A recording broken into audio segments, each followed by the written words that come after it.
അടുത്തതായി നമുക്ക് ബഹുമാന്യയായ ഒരു സാമിനിയുടെ മനോഹരമായ ശാന്തസുന്ദരമായ പ്രസംഗം കേൾക്കാം.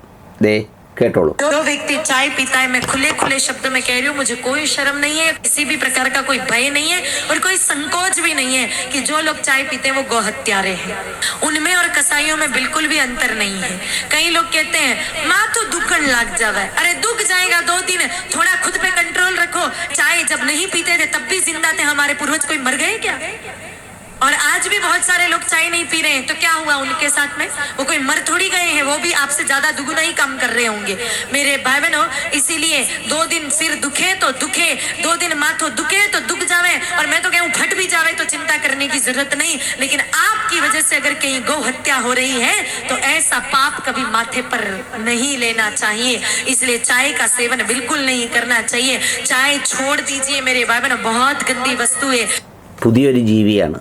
പേര് സാധ്വി ശ്രദ്ധ ഗോപാൽ. രാജസ്ഥാനിൽ നിന്നാണ്.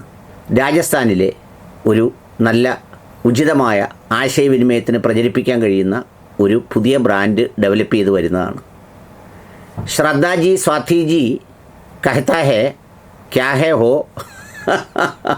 എന്താണെന്ന് വെച്ചാൽ ചായ കുടിക്കരുത്, ഹിന്ദുക്കൾ ആരും ചായ കുടിക്കരുത്. ഹിന്ദുക്കൾ ചായ കുടിക്കുന്നത് ഗോവധത്തിന് തുല്യമാണ്, പശുവിനെ കൊല്ലുന്നതിന് തുല്യമാണ്. ഒരു പിടുത്തവും കിട്ടിയില്ല എനിക്ക്. അപ്പോൾ ഈ ചായ കുടിക്കുന്നത് കൊണ്ട് പശുവിന് എന്താണ് ദോഷം എന്ന് ഞാൻ ഒത്തിരി ചിന്തിച്ചു.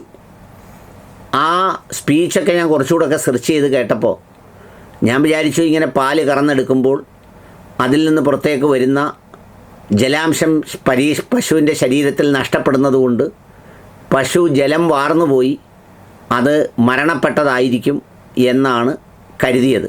പക്ഷേ എന്തായാലും അതിനെക്കുറിച്ചൊന്നും പറയുന്നില്ല. പക്ഷേ പറയുന്നത് എന്താണെന്ന് വെച്ചാൽ, ഹിന്ദുക്കളായ ആളുകൾ പണ്ടൊക്കെ പൂർവികർ ചായ കുടിച്ചിരുന്നില്ല.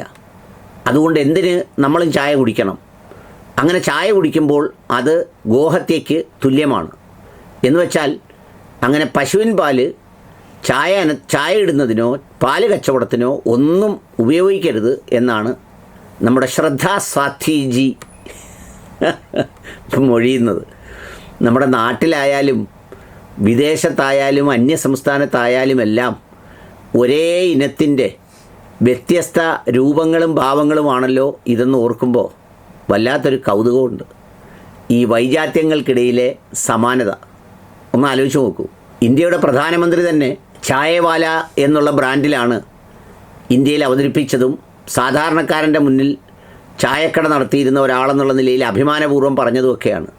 പക്ഷേ ഇപ്പോൾ കുറച്ചുകൂടി മൂത്ത് വന്നപ്പോൾ ചായ കുടിക്കുന്നതും പാല് കറക്കുന്നതും പാലൊഴിക്കുന്നതും എല്ലാം വളരെ പ്രയാസകരവും കഠിനവുമായ ഒന്നായി മാറുന്നു എന്നുള്ളതാണ് അതിൻ്റെ പുതിയ കാലത്തെ പ്രഭാഷണങ്ങളിൽ നിന്ന് മനസ്സിലാവുന്നത്. ഇനി കുറച്ചുകൂടെ കഴിയുമ്പോൾ പൂർവികരായ നമ്മുടെ ഹിന്ദുക്കൾ മരവുരിയാണ് ധരിച്ചിരുന്നതെന്നും അതുകൊണ്ട് വസ്ത്രങ്ങളൊക്കെ ഉപയോഗിക്കുന്നത് വളരെ ഹിന്ദുത്വ വിരുദ്ധവും ഒക്കെയാണെന്ന് പറഞ്ഞ് നമ്മളൊക്കെ മരവുരിയിലേക്കും പഴയ കാലത്തെ കോണകത്തിലേക്കും ഒക്കെ തിരിച്ചു പോകുന്ന പ്രഭാഷണങ്ങൾ കൂടി ചിലപ്പോൾ കേൾക്കേണ്ടി വന്നേക്കും. അതാണ് ന്യൂ നോർമൽ ഇന്ത്യ.